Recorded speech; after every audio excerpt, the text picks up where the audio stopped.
Computer, initialize Holosuite. Holosuite Media.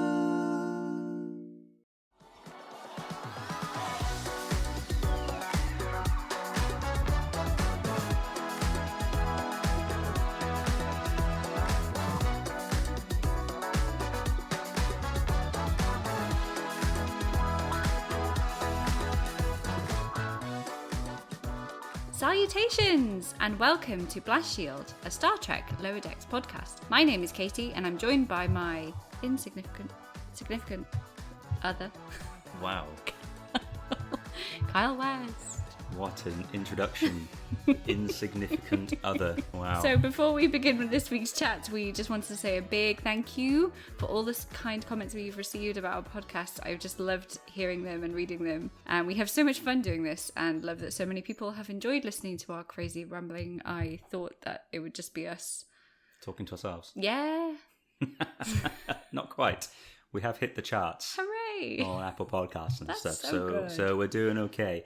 Yes, if you did enjoy the show last week or any other week we've done, then please leave a review on Apple Podcasts or whatever websites you use for reviewing podcasts, or your app that you use. Give us a rating, 5 stars or nothing, please, guys. We don't want we nothing. will accept no less. Yeah, we will accept no less. There's high standards in this household. Like, for some reason, I imagine I will get it in the neck off KT if we have anything other than 5-star review. Yeah, he is responsible. Now, don't take that as a challenge, anyone listening, to cause me some drama.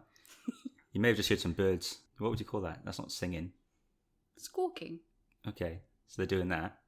And You've those got birds. some baby seagulls. Yeah, you've got a story about these birds. Huh? Yeah. Lockdown's been pretty boring, so there's been some baby seagulls who are growing up and reaching maturity on the roof opposite our house, and I've taken an unnatural interest in them. Yep.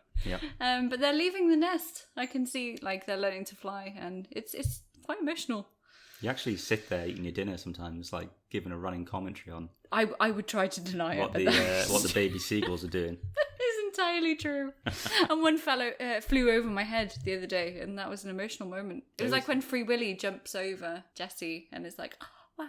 There is some bird shit on the dog ramp that's out the back. Dare you blame my babies? I suspect your babies have just come and shit on Reno's ramp. Don't listen, guys. So, guys, before we get into all the fun of this week's show, because we get to review an episode, the first ever episode of Lower Decks, nonetheless, I would just like to remind you that we are on social media. You can follow us at Blast Shield Up. That is on Instagram, Twitter, and Facebook. We're also on YouTube, so you can get our shows on YouTube. I've just videoed you basically sleeping for an hour and then just put no one wants to see that, guys. Don't go on YouTube. I mean, I don't know, but I'm fairly sure I'm not a pretty sleeper. I was meant to step in then, wasn't I, and be like, no. Yes, you were. Beautiful sleeper.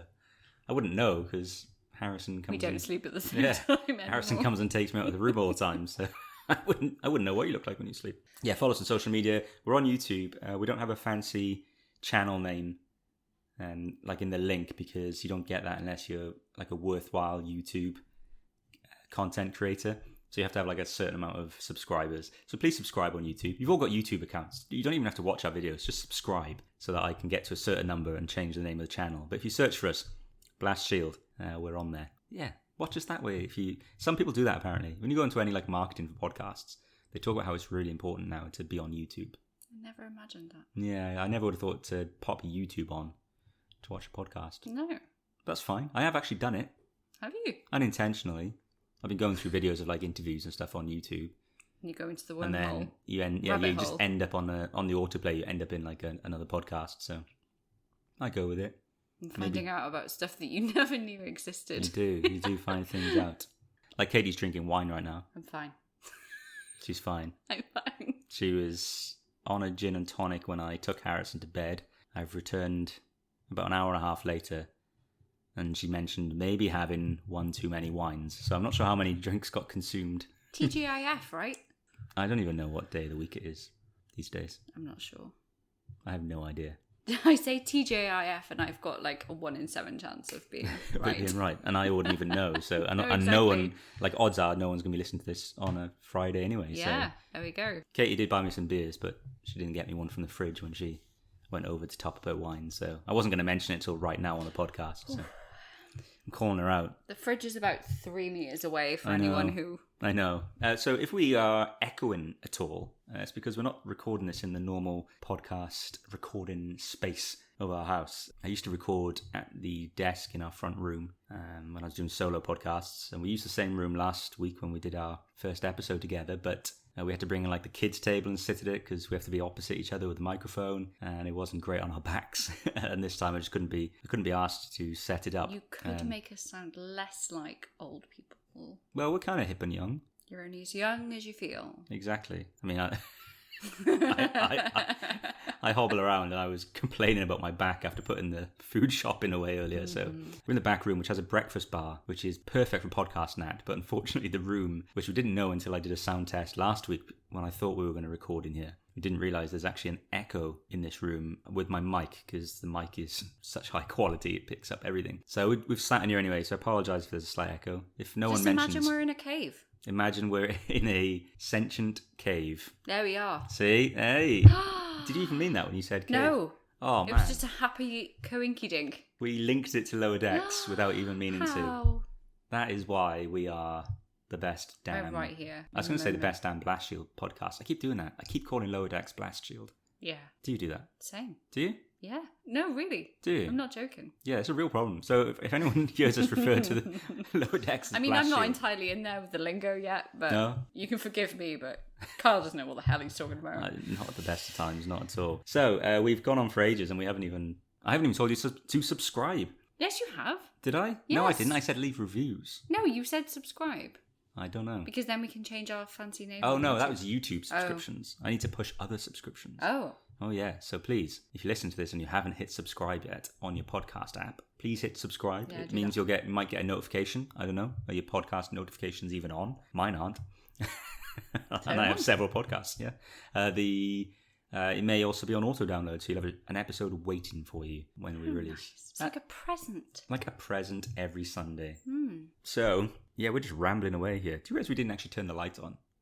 No, it's it- getting darker and darker. And it in suddenly here. got dark. Yeah. Like it was really bright just now. As I saw the washing outside, and I thought, Should I turn it on? the light. Yes. Yeah, can you get me a beer whilst you're there then? Yeah. Yeah, see what I did, guys? I left the light off on purpose so that eventually... It was almost like it was smart. Yeah. And now, this is so authentic, they could hear the fridge open. Which one do you want? I want the one that, the Hoff, the one that's got the Hoff in the name. Stand so close to me.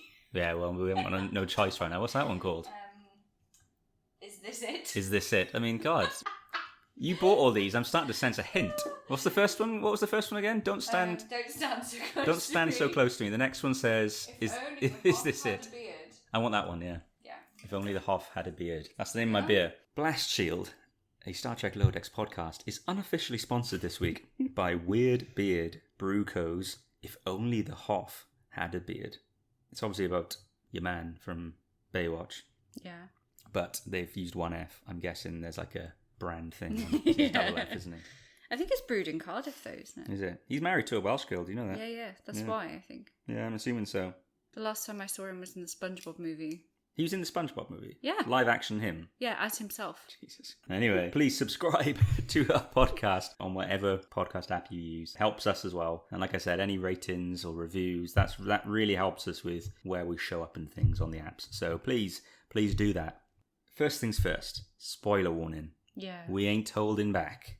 I don't think we can because Katie's on, I'm not sure which glass of wine. So, and I'm about to, wait for the sound. I haven't even opened the drink yet. Wait. Shh. Oh. I've never tried this beer before. Let's try it on air. Okay. Ooh, it's like, What's it like? ooh, I don't know, it's like tropical. Tropical? How can a beer be tropical? But sour. I don't know what to make of it. That doesn't sound good. No, I like it, but it's just odd. Let me try it. You're only going to try it as well? Yeah. Okay. I'm sorry if anyone's listening to this like whilst they're having breakfast and we're drinking beer and wine. Oh my god, you're so right. It's like lilt and beer together. Yeah, I know, right? My god. What is that? It's nice. Gotta drink that. Your face right now, okay, is... So, spoiler warning, guys. This episode is going to talk about the first episode of Lower Decks, titled Second Contact. We're going to talk about as much of it as we possibly can and possibly remember. We haven't watched it for 24 hours. I watched it 3 times yesterday. I watched it twice. You watched it twice. Let's get into it. So, my running order for this, to give you an idea of how it works. My running order says episode summary, in brackets, pre-written, close bracket, Kyle. I didn't write the episode summary. So I'm going to go off the top of my head because the only reason I pre-write these things is because I do a lot of and I know, right? I do loads of it, but I do it even more like in a podcast if I don't know what I'm saying. And that is why the editing takes so long. I take out so many of them. Likes. Yeah, likes. I know what looks like on the sound that's thing. good. Yeah, I know. But sometimes other sounds do look like it. So if I just chop it without listening, I do end up taking out like a really important like word or sound from a sentence. So, and that would drive you mad as a language insane expert. Yeah. Yeah. Okay, so let's talk about this week's episode. It aired on the 6th of August. Dropped, I think, technically on Wednesday night still, I think. Looking at the times that it went live. But in this episode, we've seen the first scene before. So we knew that anyways. And they're in Starbase on the Cerritos. Did I get that right this time? Cerritos. Cerritos. Yes, Cerritos. The only reason I'm saying have I got this wrong is because I thought I had it right, but then there was a debate online about it on trekbbs.com. And suddenly I started questioning everything about how I pronounced. I literally want to say it like a Spanish word. But I think it is. I think its origins. It's California. And you get all that stuff. And that is isn't in like Spain. Isn't like Santa Monica and all those places in Yeah, I guess. Santa Yeah, I guess Clarita. I know what you mean. Santa Clarita. Yeah, see, I know all these. Yeah. I know Santa Clarita just because of that. Yeah, I know. Netflix show. Was it Santa Clarita Diet? Yeah, that was a good show actually. Never watched the second season. Didn't you? I think there was a third before it got cancelled. Just love Drew Barrymore. It's cancelled, is it? Yeah, Netflix like to cancel anything now. Yeah, that's true. Good job that Lower Decks has not been put on Netflix. I know, right? It's a good job Netflix are not producing Star Trek and just pay for it if they do. Yes, in this episode, they're going to make second contact with the Galadonians. I'm glad I remember that. The first contact was a year before. We found that out during the course of this episode. So there's been a year since the Federation have gone back there. But our heroes are headed there. And when they're on the planet, the Cerritos, is that what we're saying it is? Cerritos. I don't know what I'm saying anymore. No, I'm not sure. I think it changed from the last time I said it. Let's call it the hero ship. Just ship. Until we can clarify how to speak. It turns out, I found out in an interview with the showrunner, is that on the source section of the ship, there's like this yellow marking that goes around it, paint marking like. Turns out with this class of ship, there's 3 colours. For these ships that do second contacts and such. Now, yellow means that it's to do with like their departments on the ship. So yellow is like engineering. So this ship and on the show will specialise in like second contacts that require engineering help. Oh, cool. I know, right? And this is a really nifty touch, and I've only found this out today. Yeah. And there's a blue one, which means that second contact specialises in medical. Are you going to say science? I was going to say science, yeah. In like medical care. Presumably science is involved in that as well. Right. And then red is for like transporting around diplomats and more of the command important stuff. So there's almost like a tier system in like, even in the second contact fleet of ships, because presumably the red striped ones must be like the most important second contact ones. So like our heroes, they're not even the best amongst the second contact. They're the least important of the least important. Yeah, essentially. Oh. Yes, because I guess like even the medical ones would be more important. Yeah. Wow, they really are at the bottom of the pile. But I love it. I love an underdog. Yeah, we do. This is why like, for saying that's why like my dog costs so much in vet bills, is because he's too. Like when we got him, we were aware he was the run to the pack when we got him, and then as we thought that was cute, but we didn't think about the long-term implications. Yeah, I mean, immediately within like a few weeks, he had to have throat surgery. He's literally an old man now. Yeah, now he's been an old man his whole life. He's 11 years old, but he's finally actually going grey to match his old man personality that he has. So they go to this planet, the Galadonian planet. Whilst there, unfortunately, Commander Ransom gets bitten by an alien insect, does not get treated for it. It turns out this infects him. So when he's up on the ship, he becomes almost like a zombie creature. I think they call it the rage virus in the episode. Anyone he seems to bite himself appears to then become infected too. So that's going on the ship. But believe it or not, whilst the ship is getting overtaken by these flesh-eating monsters, that's not even like the main story of the episode. It's not important, really. I love that. It's in the background, though. Yeah, it's not important, is it? It's great. No. The big bit really is what's going on the planet with Mariner and our boy Boimler, who has been asked by the captain of the ship to spy on Mariner. Him doing this accidentally creates a situation where he wrongly thinks that Mariner is selling weapons to the indigenous people, but she is not. She's actually given like shovels and things to help these farmers because she'd been there a year before on the first contact mission and had met them. She made a great comment during this sequence that about how by the time the Federation bureaucracy or something, or bureaucrats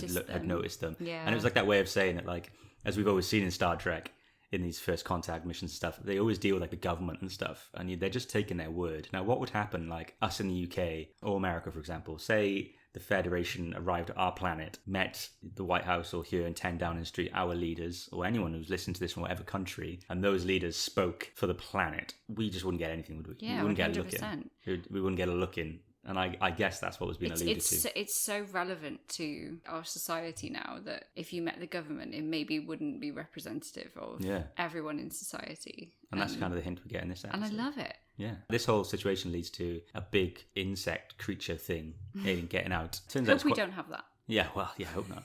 Turns out it's actually quite innocent, but it chases down Boimler and Mariner, who I still really can't quite understand why she thinks their clothes need to be laid out. I guess scent or something? I don't even know. Yeah, what did you understand? I assumed it was something to do with the scent, maybe, but then why is his scent more attractive than hers? A hilarious sequence where Mariner's come up with this plan, Boimler's a bit more hung up on the fact that... Because when she originally said it, I thought she meant, like, take off your clothes so that you can let it be attracted to your scent. And I didn't think she would take hers off, but then suddenly she's there in just her underwear. In her underwear, thought, what's going on here? Yeah, I know, right? This alien creature doesn't go for Mariners at all. It only shows interest in Boimler's.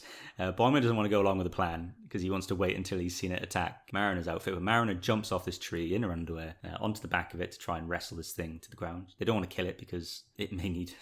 They may need to milk it, the indigenous creatures. I just found that bit so funny.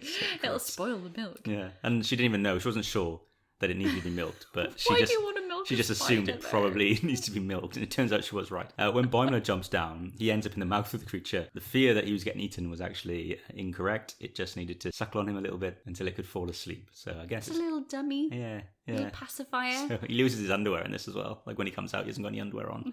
So you missed that the first time. I did miss it the first time. You noticed it. But basically, the reason this is important is because he gets covered in a slime that eventually creates the cure for the virus on the ship. So it's like all connected. And, I love that. I think it's so clever. And as happened, the senior crew took all the credit for saving the day, to the point where there's a captain's log at the end where our captain is doing the captain's log, talking about how her and her senior crew once again came through and saved the day. Doesn't it make you wonder how many other missions in previous Star Treks have also been... I know. We see these stories from the perspective of the senior crew. Exactly. So... Maybe the lower decks are actually the real heroes in I think they single Star Trek thing. Every single one of them. But sometimes they do stupid things though and they get killed and you're like, why the hell did they... That's true. Just stand there. That's the first thing I learned about Star Trek. Red shirts. If you're wearing a red shirt, you're in trouble. You're probably gonna die. The episode comes to an end where it turns out Boimler sticks up for Mariner, says that Starfleet is better for having her, even though obviously she's different, much different to Boimler. And then the little gang come together. So Tendi, who's her it's her first day on the ship. Well, it might not be first day for her because they're travelling to the planet throughout, aren't they? So I guess it's like her first week on the ship, I guess, or something. And Rutherford, who's just had... We'll come on to all the characters now. Rutherford, who had recently become a cyborg, has a date. We didn't mention that. He has a date throughout the episode as well, which was going really remarkably well. But he decided not to take it any further after she showed little interest in why a red alert stopped the comm badges from being recognised at was it turbolift doors or just the doors? I can kind of understand where he's coming from. Well, I'm going to say this to you, okay?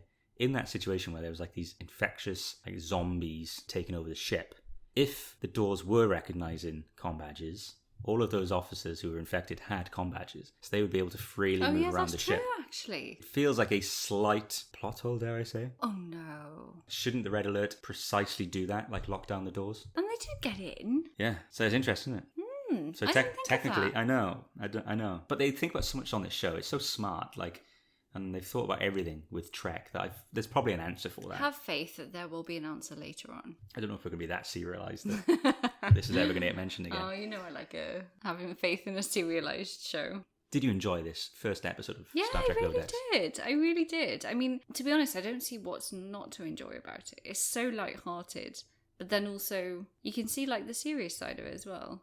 It had a lot of heart still. Yeah. There's some serious stuff going on as well in the background, which.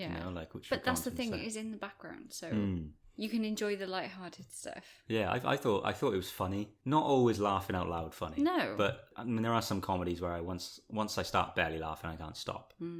But there's also some comedies which just have you smiling for the whole time. And that's fine. You don't have to laugh out loud. You can have a smile on your face. Or it's sometimes not even a smile on your face. You just, inside, have a happy feeling when you're watching it. And that's how I felt with What this. I liked about this as well is that you sometimes lose something or you miss something the first time. And then the second time you watch it, you're like, oh my God, I missed that the first time. And it was quite funny. I missed... so I watched it without you at the start, didn't I? Because I couldn't wait. And also because I'm in control of the Twitter, so my phone was starting to light up already and I didn't want spoilers, so I watched it as soon as I could. Then we watched it together, and then I was immediately already picking up on some stuff that I'd missed. And then when we watched it, my third time, your second time, you were picking up on stuff that I hadn't yet picked up on either. So it was imagine if we watched it again, there's probably more again. And I do think there's a lot of rewatchability in this episode as well. So, like, is it a show you get behind? Like, so you've enjoyed all the new tracks? Yeah. And you've gone back to Enterprise? I think we're already invested in the characters. And we are, aren't we? yeah. And I wasn't even at first with some of the other Trek shows. Like, I was like, yeah, I enjoyed it for what it was, but maybe you didn't feel invested in it. But yeah, it took time to warm up to the whole crew. Whereas on this show, they only want you to warm up to the Are you invested in the four? The four yeah, main I am. characters? Yeah, I love them all. Like, I think, well, this is it. The next bit we're going to do is talk about characters. So, like, let's talk about Mariner to start with.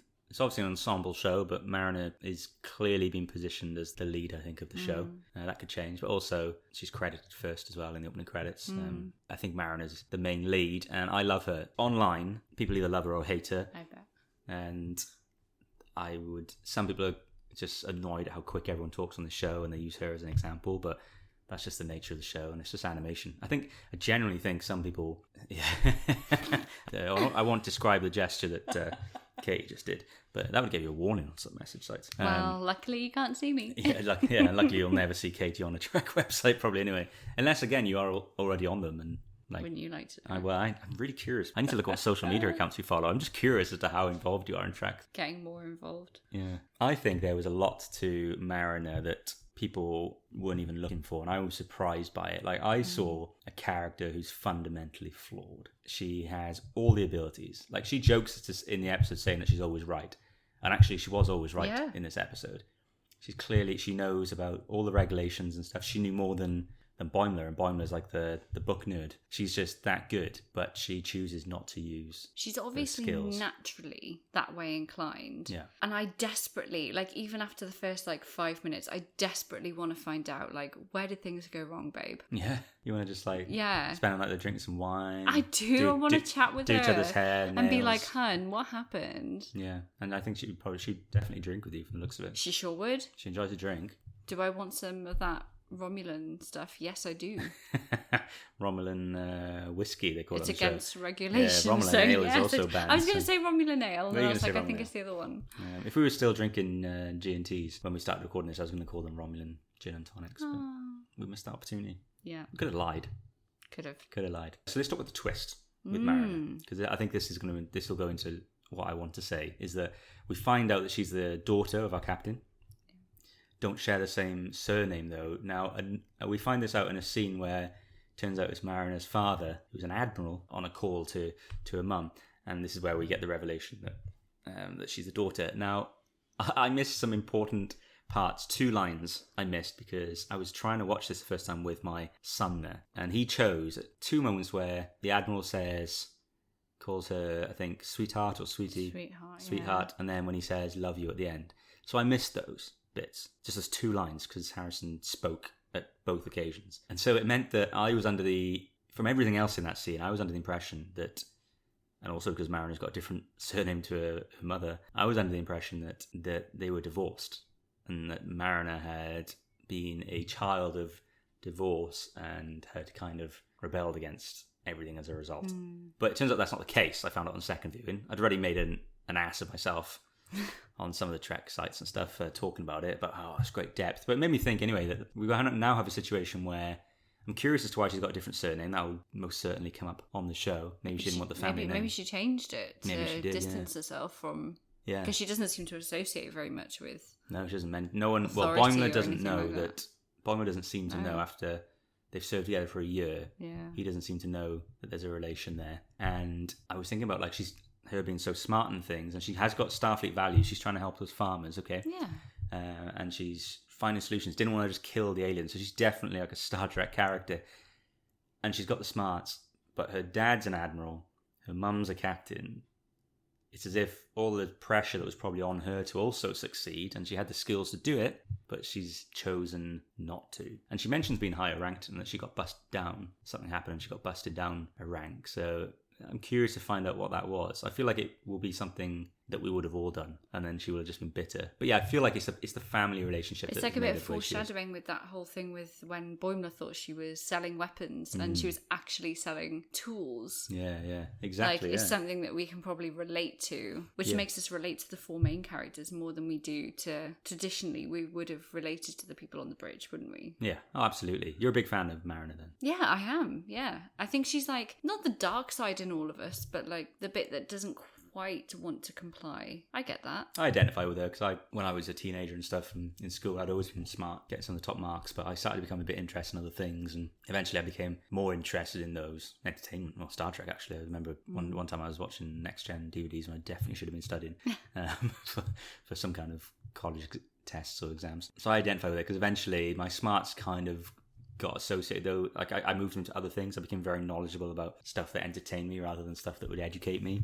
So I kind of identify with her in that sense. Not that there wasn't like a pressure from my parents in the way that there appears to have been for Mariner, because that just wasn't there. But I kind of identify with her. And I'm seeing some criticisms, like I said, of her about how fast she speaks. She doesn't seem realistic. Trust me, if you look at what Mariner did in this episode, she's definitely a Star Trek character. I would also argue that some of it, a lot of the people complaining about Mariner are people who complain about Michael Burnham as well. And there's a few things that Michael Burnham and Mariner have in common. I'm not afraid to say it on this show as well. People know what we're talking about, but they happen to share the same gender. They're also leads, and they also have the same skin colour. Do you know what? They fit so well. Nothing for me, nothing could fit better than, firstly, Michael Burnham.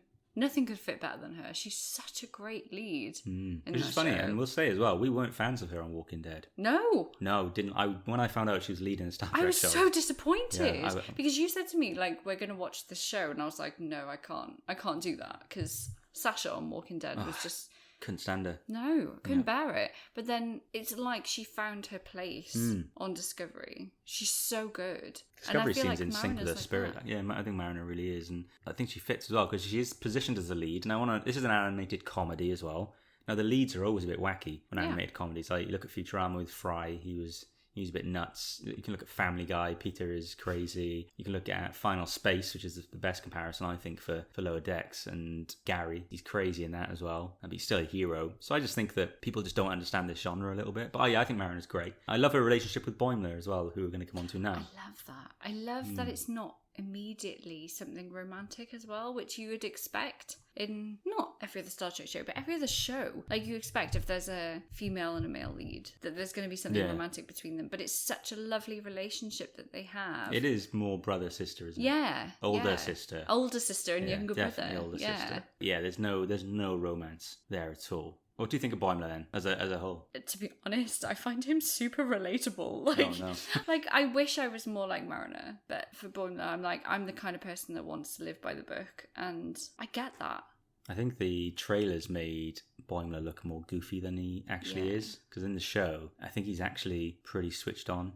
He makes some mistakes when he's thinks that Mariner's selling weapons, but I think that's because he's been put on a mission by the captain and he feels this pressure to impress, and he really wanted to find something to sort of report her for. But he was switched on, he got called to the bridge, he seems to know what he's doing, he loves the warp core. Just everything about him just seemed a lot more serious actually than the trailer suggested. I can't imagine he's going to be the butt of a few jokes. Probably all will be. I can't imagine Mariner will be. That's not her role. In a weird way though, aren't they both like the heart of Star Trek in two completely different ways? Yeah. And that's coming from someone who doesn't even really understand the heart of Star Trek. For whatever anyone says, Mariner has the values of a Star Trek hero, and Boimler has, I guess, the aspirations and he's the brains and she's the heart. Yeah, I love that between them, and I love that he'd almost gone on his own journey in the episode. He obviously still wants to be a captain. He loves the senior crew, but he was rolling his eyes when the captain was doing the captain's log at the end, praising the senior crew, and you could see him roll his eyes a bit. And that's the first time you ever saw any doubt on him. So you kind of thought, oh yeah, he's one of the lower decks lot. Actually, he's one of the gang, and I do think he'll still be trying to impress every week, but he's going to become closer and closer to our main heroes of the show. Anything else on Boimler? I just think he's got such a great character development, even in one short episode. I can't wait to see where he's going to go next. Apparently, future spoiler, he has a girlfriend. Apparently, Oh, this is what's been said. Or? No. Oh. And there's a photo floating around of him where he's got like a Geordie LaForge teddy bear. It's like it's this brown bear with a visor. Did you notice that there was another character? Apparently there was two. I only saw one with a visor. In this I episode. didn't notice any. Yeah, I saw one. It's like a background character. I'm not sure if we've ever seen another character wear a visor, so that was cool. You could tell that Mike McMahon and the writers love TNG. It's almost easier to place this after TNG than it is after the movies, just because of the love it shows for TNG. What about Tendi? I love her love so Tendi? Much. Tendi really is you, though. I know really you said is me. I know you said you might identify with Boimler, but Tendi's you. She's totally me. Yeah. First day at a new job, she's like, hi, yeah, I totally want to fit in here. Yeah, anything I can do. And then at the end, she's like, I got to hold her heart. Yeah. It was awesome. That's so me. I love it, like when we first meet, she's at it's a typical introductory shot, really. She's at the love back of everyone coming out of the shuttlecraft. She's at the back. We have everyone walk past the camera and we focus on her, and then it's like deep breath before she introduces herself, and then they're just like, keep moving, lower decks, or whatever. I just feel like phrase was. so much of a connection with her. I think she's such a lovely character. She's like Boimler, but without the experience. She's such a noob. Yeah, she doesn't seem to be such a do-gooder. Like, she's obviously a good person.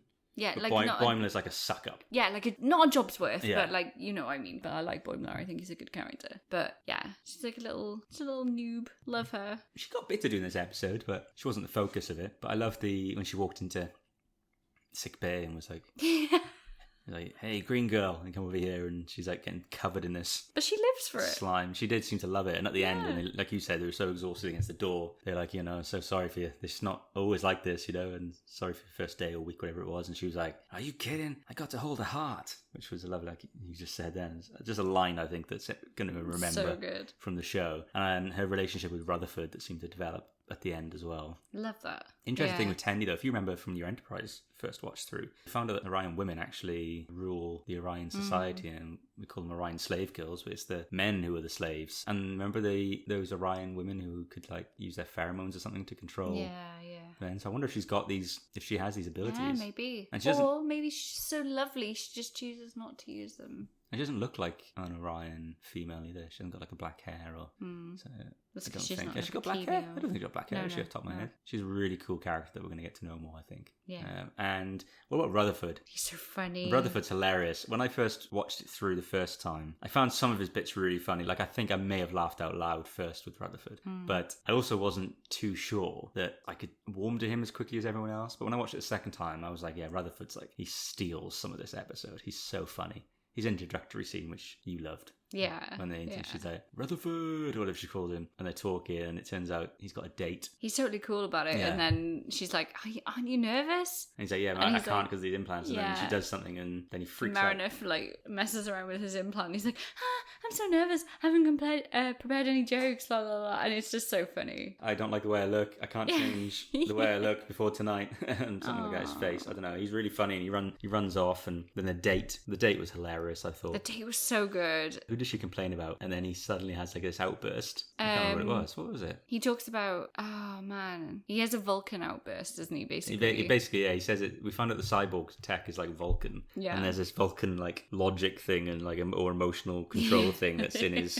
It turns out it's in his I love tech. that. And it was like malfunctioning, and he's still trying to get used to it. So it made for a fun date. The date's going really well. They're still like falling in love as there's They phaser. are clicking. There's literally phaser beams flying around their heads, and they're just like Discussing still what chatting. parts of the ship they. I think he asked where her quarters were. Yeah, didn't he? where their Yeah. quarters are and stuff. Yeah. I thought What that about was the brilliant. squash courts? He takes her for a Yeah. spacewalk to get around the ship, and Yeah. they're talking about classical music. Why have you haven't taken me on a spacewalk? If I could take you on a spacewalk, I would. That's a lie. I would. I get motion sick though. Do you think Exactly. Do you think I get motion sick in space? Do you think it's the same as like getting seasick or car sick? Pass. I don't know how it would feel. Oh, I probably wouldn't, because you could just be floating. What did he say? You jump and magnetize. Yeah, is it magnetize or? Jump and magnet. Jump and magnet. And she's like, what if I forget to? I'm looking forward to that. That's going to be great. Yeah. We're going to come on to that trailer in a bit. So yeah, what did you think of Rutherford as a whole? I really like him. I really like him. I think he's a really likable character because he's new. He's new to his whole situation, and we're new to his situation. So we're gonna like grow with it together, and I like that.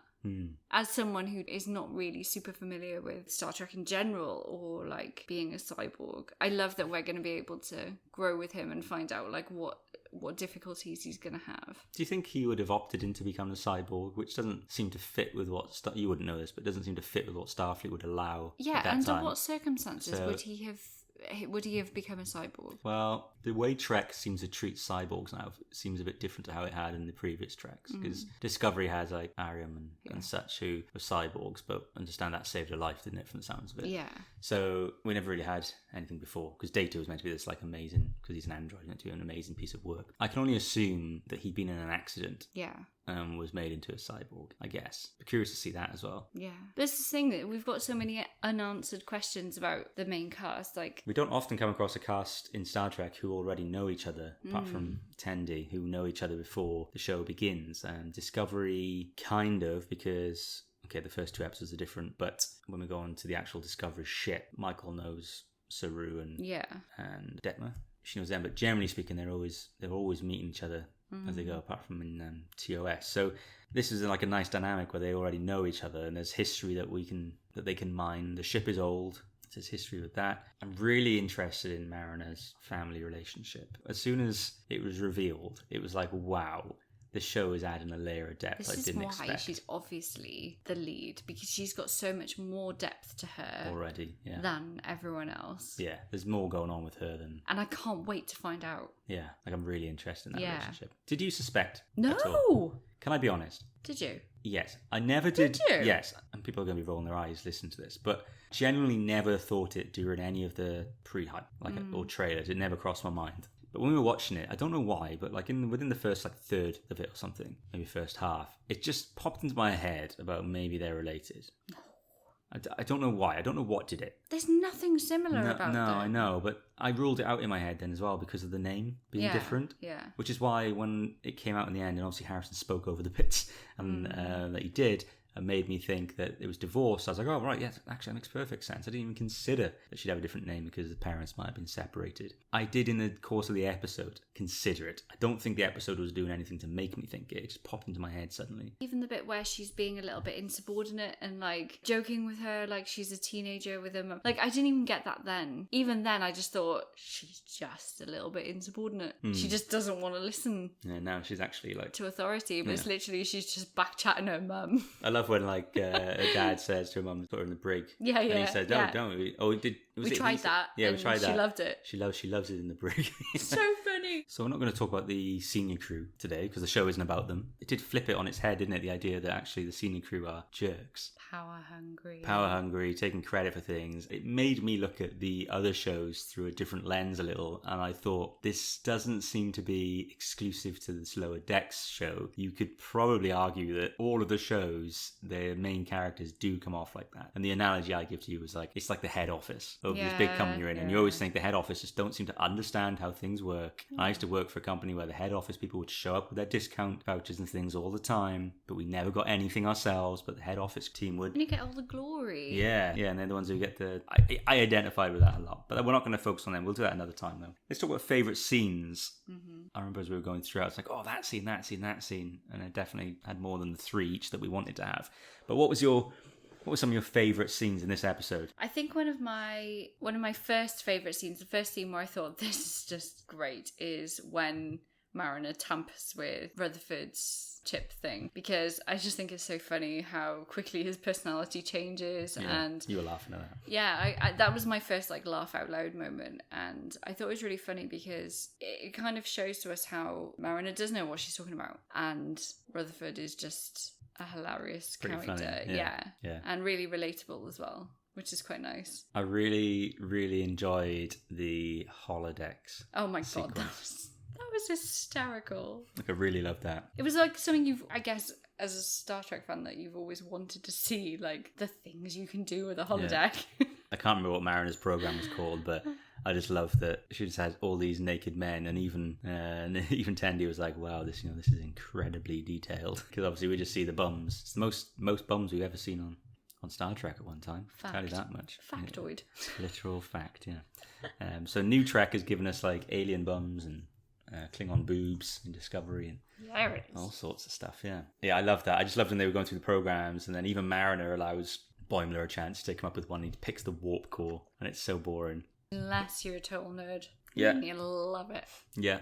So I thought... I'd quite like to see a warp core. Yeah, would you? Yeah. Yeah, it would be cool. It would be I exciting. mean, fair play. If I was It's in a not holodeck. what I would pick first. In a holodeck. We could pick anything. Things you could pick. Oh, God, look at your face. You'd literally be in Mariner's program, wouldn't you? Yeah. Any other scenes? Wouldn't you? Well, yeah, if they mixed it up a bit, so there wasn't just men there. But I also could just hang out with them because I could love to just take off my Starfleet uniform and just Start working out next parade to around. them. Yeah, they definitely had better physiques than I've got, so I feel a bit inferior. Maybe they'd give me tips. Maybe. Food for thought. Any other scenes that jump out at you? Love the bit where she takes the initiative to rip off his clothes and her clothes and throw them to this giant spider thing, like, and then jump on his back, like, on what planet? I mean that. You know. Pun intended. No? Is that the thing to do when you're being chased by a giant spider? And that just really, it made me laugh, but it was also just bloody bizarre. I thought the funniest bit of that sequence, though, because it was all funny, but when Boimler jumps, he just literally just lands with his feet in the alien's mouth. I don't know, something about just that image. It was so funny, that sequence as he just jumps and lands and just gets swung around. It worked for me so much. And then also going on from that, when that's, I call her she, the spider, is like suckling him. And then Mariner's just chatting to the Caledonian like, oh hey, yeah, I don't really want to let it eat him.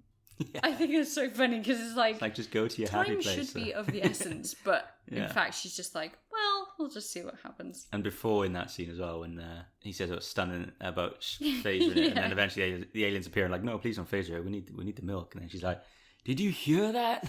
Because she was right about the milk. Knows. How can you know that stunning a giant spider will spoil its milk? How did she even know it had milk? I don't even want to know. I know. That's grim.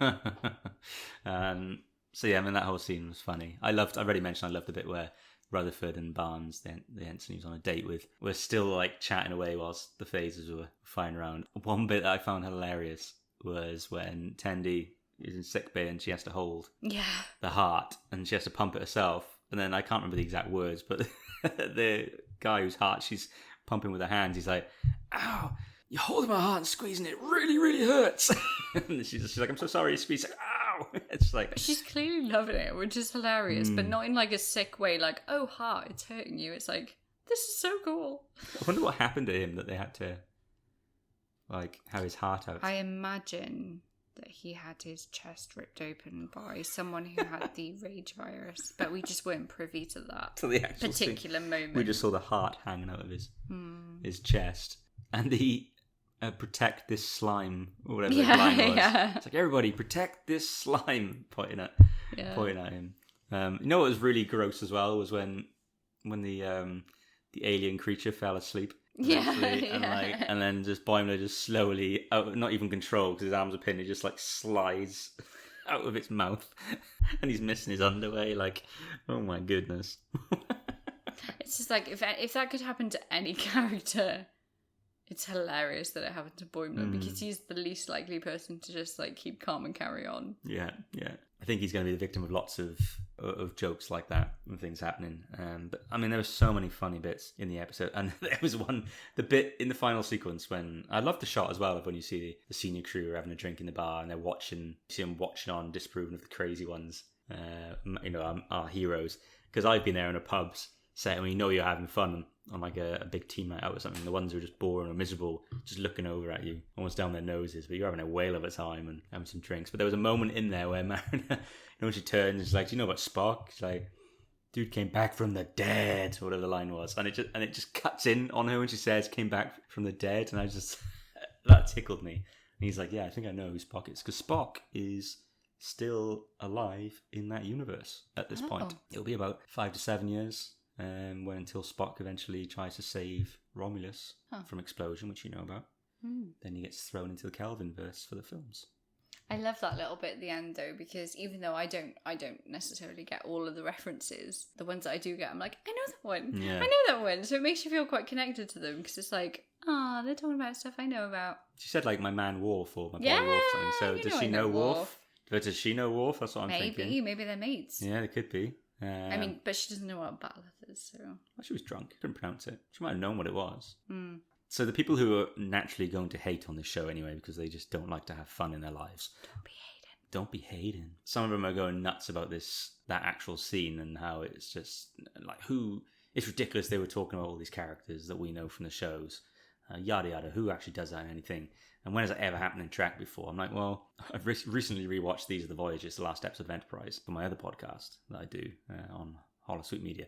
And they talk about the scanner thing that comes up at T'Pol's science station. And Troy's like, I've seen one of these before. And then Riker's like, yeah, I think Kirk's Enterprise had one. It's like, come on. So this Trek has done it before where they've name-dropped characters we know unnaturally. And also, at this point, the TNG crew had been together for 15 years or something. They were like heroes, so it makes sense that she'd know them all. And it showed that Marilyn knows a lot as well. She knows her history in Trek, and I liked it. I appreciated it. But yeah, people were trying to use it as a reason to criticize the show. So just swivel on it. Stop looking for reasons to hate. Stop hating. Start loving. Different is good. Different is good. That's right. So variety is the spice of life. So between favorite scenes and stuff, but do you have like a funniest moment or moments? I think I've kind of mentioned mine already. I love the holodeck scene. Yeah. I think that's my funniest moment. The hot bananas was funny. Bananas. Oh yeah, that was funny. And then how Boimler tried to act super cool then. Yeah. When she came in asking for him, that was funny. I thought. Yeah, that was good. Like that one. Yeah. There's so much. I found so much funny about this. It's my cup of tea. Like the humour and the fact it's Star Trek, it's new Trek. I'm just like, I wish we'd had. I'm almost sad that it's a 10-episode season because I can take that with the other shows. All? Yeah. Oh, I didn't know that. I can take it with the other shows. Picard is only 10 episodes, but those are like 40 to 60-minute episodes, whereas this is like 22, 20, 25, whatever. And it's like too short. You'll be able to watch it in like one night as a whole season, which makes me sad. But it's so funny because you can imagine like that episode, if they had focused on the bridge and the main characters and the main storyline of the rage virus going through the show, that would have taken a full 40-minute episode, maybe even been like a double thing. Yeah. But because we're seeing it from a different point of view, it's quite hilarious because it just skims over it really quickly and you kind of want to know like what happened. Yeah, I mean, there's one bit where they're doing the spacewalk actually, Rutherford and Barnes, and you can see through the windows. Yeah, yeah. Is it Shax? I'm not too sure the name of the security guy. Yeah, you see him having this or someone having these epic battles with the infected crew, and and it did just skim past it. And I'm just like, wow, they could lose the ship. If Boimler hadn't got slime on him, they would have lost the ship. Because they would have been overrun. They would have all probably died in the grand scheme of things. Oh, I know what my favourite part was. One of them. I can't remember the lines. It was with Ransom, and he just got turned back to human.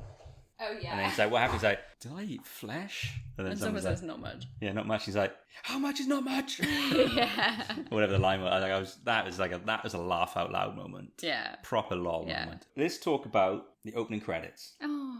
Do you like the opening credits? Yeah, I do. It's completely different if you listen to it and if you watch it. Yeah. So if I had my eyes shut, I would think I was probably watching a pretty serious Star Trek show because to me it sounds just perfect. Like even in a way more perfect than Discovery and Picard, because you know how I feel about the Picard music. I'm like, I want that to be my wedding song. I love that. Oh, really? I love it. Wow, I love it. I think it's one of the most beautiful pieces of music I've ever heard. I don't disagree with you. I'm just amazed that I might have managed to get some Star Trek stuff into my wedding. Right? Yeah. Uniforms next. At one time, that would have made me really, really sad. But actually, I was like, yeah, maybe. Yeah, maybe. But like, you hear the music and you think, wow, this is just perfect for a Star Trek show. But then if you watch it, you're like, it's hilarious because it's such an oxymoron of like Starfleet, Star Trek stuff. I think it's the only part of the episode where they actually parody Star Trek. And I've seen the writers talk about it. Though. The writing team, everyone has said like the only rule on the show is don't make fun of Star Trek. Like don't make the laughs shouldn't be at the expense of Star Trek. just the situations. Maybe laugh at a few little plot holes or something with Trek that don't make much sense. Like we've seen it in the trailer for the whole, let me target the warp core. And they're like, execute maneuvers. And he's like, damn. I enjoyed the opening credits. But there's a but coming. Oh my god. There is a but. I've not expressed this to you. No, you haven't. I was underwhelmed by them. And I'm going to tell you why. Okay. It's quite a long piece of music. It's lengthy. Credits, even credits, senior crew as well, the voice actors. And I think there's only like 4 sequences, maybe 5. Mm-hmm. And I just felt it was a bit too slow. Oh my gosh. But like it didn't match the pacing. I would have rather seen 7 or 8 sequences. But if rather you'd than had 4. like a really jumpy, kind of like a beat thing, it wouldn't have matched the pace of the show, because the show isn't like joke like you said. You're kind of watching it and you're like smiling at most of it, and then sometimes you're laughing out loud, sometimes you're just appreciating the links between that and something else that you love. I liked it. I don't say I didn't like it, I was underwhelmed by it. Ooh, don't like that though. I do have one other criticism of the show. Oh god, here we go. I hated that they bleeped the swearing. They didn't. They did. She said that the Yeti was being a dick. I'm not talking about that. There's like, I don't know what word. That was my favourite bit. Oh yeah. I had to fight a Yeti for my shoes for no other reason that he was just being a dick. It was it. That was my favourite. I've been in a Klingon prison. I had to fight a Yeti. Yeah. That was I love that. There is some swearing in the episode, and this in the trailer as well, where it's bleeped. I think there's only 1 or 2 in the episode. I hated it was bleeped because Picard doesn't bleep it. Yeah, but Picard's a very different show. Yeah, but this is like an adult comedy. It's meant to be. Yeah, but we're going to sit down with our son and watch this. No, I agree with you. He would sit there and watch Picard and think, yes, might quite cool. Like you can see some ships flying by and blah blah blah. But he can actually watch this and he enjoys it and he thinks it's funny. This is a show for all the family. When it bleeps, it takes me out. Now we bleep on this show, but it just like takes me out the moment when it bleeps. Are you going to bleep dick? No, I'm gonna bleep dick. Dick's not a nice word though. Dick's not swearing. If you had Harrison say dick, would you bleep it? I'd have a word with him, so you can't. Yeah. I feel like he thinks I am one though, so I just haven't given him the word to express it yet. Once you do, that's it. I know. It's gonna be raining dicks. That's like your dream come true, isn't it? No. God's sake. Harrison, welcome back to Blast Shield. You are our regular guest star on this show. So Harrison, how are you this week? Very, very good. Oh, fantastic. So you watched Lower Decks, didn't you, this week? Did you like it? Yeah. What was your favourite bit? Or was there more than one favourite bit? Him covered in goo. Was that funny? Yeah. And the alien had him inside its mouth. Shaking bums. Oh, shaking the bums. That's when all the naked bums are on the holodeck. You got that age. Who's your favourite character so far? Boimler. Why do you like Boimler? Because he's so funny. He is funny, isn't he? He's very silly. You looking forward to watching it next week, the next episode? Yeah. Cool, I can't wait. Are we going to see more aliens? Yeah, eating him. More aliens eating him. I hope not for Boimler. Ultra wormhole. Ultra wormhole. So you want to cross over with Pokemon, is it? Yeah. Yeah, okay. Well, there's wormholes in Star Trek, so you never know. Could be an ultra wormhole. Harrison, thank you very much for being on the podcast this week. Bye. Your favourite standout character of the entire episode. And I think what we might do next week is power rankings. We're going to have like who's the top, or like a top 3, or maybe the top 4, because it's a 4-person main cast. But who is your favourite character? Like who stood out the most? Oh, no, because favourite and standout are different. Okay, well hit me with both. My favourite character is the cat. Dr. I don't know if it's Ta'ana or Tana. Tana. It's T apostrophe A. Hysterical. First of all, I love cats. Second of all, this character only has a couple of lines, but every line that cat said had me laughing out loud. Yeah, so they're really funny. That's why Tana is my favourite character. Well, Trek does grouchy doctors really well. It's like it's been a constant, like McCoy was a grouchy doctor. Yeah. Pulaski wouldn't know from TNG. The EMH on Voyager. You'd love the EMH, the Doctor. He's an emergency medical hologram. Who was the Doctor on Picard? It's the British version, isn't it? I mean, he was brilliant. Yeah, he was so funny. Yeah, he was really funny. So that was your favourite character. So who's your standout? My standout character is Mariner. Okay. What about you? My standout and favourite, I think, right now is Mariner. Yeah? But I love all the main cast. I think the main 4 are really interesting. They complement each other so well. They do. God, I'm just thinking about more things I loved about the episode as we go. Like they sleep in the corridors. They have beds lining the I walls. know. And we just see this big muscular Starfleet officer walking through with I think a towel around his waist. I was like, oh my god, this is literally the lower decks that we just never see. But doesn't it make you want to be part of it? I mean, that's not where I would land naturally. Oh yeah, you'd be obviously on the command ladder straight I'd be away. on the bridge. You'd be on the bridge, yeah. Yeah. Where would you be? I always like to think I'd be one of the first officer and stuff, but I think it's more realistic that You're a red shirt. I'm a red shirt. I don't even think I'd be lucky enough to go down on a planet and get killed though. I think I'm like one of the consoles explode in my face and I die. As you're walking on for your first day. Yeah. Oh, I'd save you. You wouldn't save me. Would I die in the process? Well, I never quite understand how everyone dies from having screens blow up in their face anyway. Like how does that kill people? You'd be surprised. There's practice. I can see it in your eyes. There's damn. other ways you can die, Kyle. But yeah, I think Mariner, just because there's such a layer of depth there. Before we end this, then let's talk about the trailer for the whole season. I think some of the funniest. Yeah, I agree. I was just going to say to you, it's my favourite bit. Yeah, like right at the end, they're obviously in some kind of training mission. Oh, that one as well. Yeah, so. Katie, you described the scene you just gestured. Oh, when she's like, live long and prosper, and she's like, don't give me that sarcastic fucking salute. I love it. Yeah, I Did think she say Vulcan Vulcan? salute. I thought Yeah. she said fucking. That would even be funnier, but no, Vulcan. Yeah. It is funny though. I love it. Waving them. We're all going to start doing it now. Yeah, waving. We're doing That's it how now at I'm each gonna other. say. That's how I'm gonna say hi and bye. Yeah. Boom. Live long and prosper, bitch. Bitches. Yeah. On the bridge when they're doing the training mission, and they're like, right, what should we do now in this situation? Captain's like, big smile saying, there's no wrong answer. And he's like, execute, was it? Evasive maneuver 80. And you see Mariner's like shaking her head, no. And he's like, 8? Doctor's like, is he fucking serious? I love it. That just made me laugh. In that tiny bit, the trailer at the end, it was like, throughout the episode, there was like laugh, like every now and then. That was like laugh.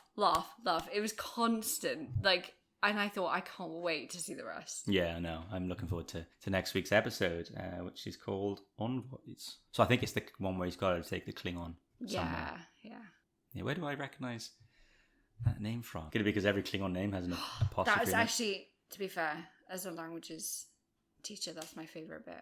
Yeah. Like, why do they all have an apostrophe? I don't know. It's kind of lazy. Worf doesn't. That's true. A lot of the aliens do. I don't know why we do it. It just looks alien, I guess. I would quite like an apostrophe of my name. Where can I put it? Any suggestions? Hit me up. K-A-T. No, we'd drop the A then, I think. K-T. Yeah. Kati. Oh, I like it. Kati. What would you be? You can't really drop the Well, if I was like a Y. Vulcan, they don't have like an apostrophe in their name, so I'd just still be just Kyle. Fun. If I was like a Klingon, just Kyle. Kailash. Kailash. Presented by Holosuite Media, Blast Shield, a Star Trek Lower Decks podcast, is produced and hosted by Kyle West and myself, Katie Harbin. To keep up to date on all the news and updates from Blast Shield, be sure to follow Blast Shield up on Twitter, Instagram, and Facebook. And you can also find Kyle on Twitter at Kyle Thomas West. To join Holosuite Media's community discussion group, simply type The Nexus into the Facebook search bar and we will see you there. Thank you for listening.